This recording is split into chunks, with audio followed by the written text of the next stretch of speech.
इस वीडियो में हम आपको 80 किलो गोश्त की कटिंग दिखाएंगे। वीडियो में हमारे साथ रहें। ये बफेलो कटिंग है, कट्टे का गोश्त। हाँ जी, ऐसा वजन करने लगे। हाँ जी।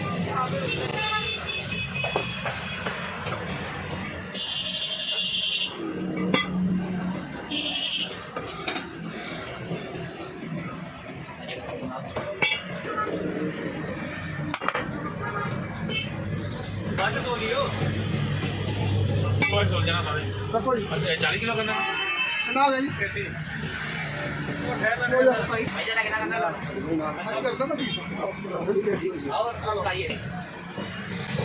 ये 40 किलो हो गया।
ये कट्टे का गुर्दा है।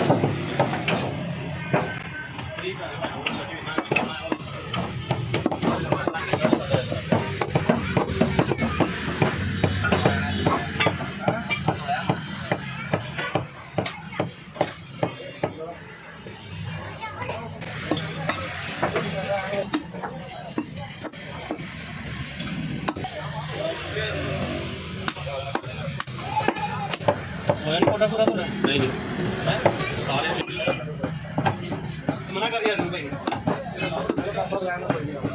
मना कर भाई। दो तीन बार गया था गोश्त गोश्त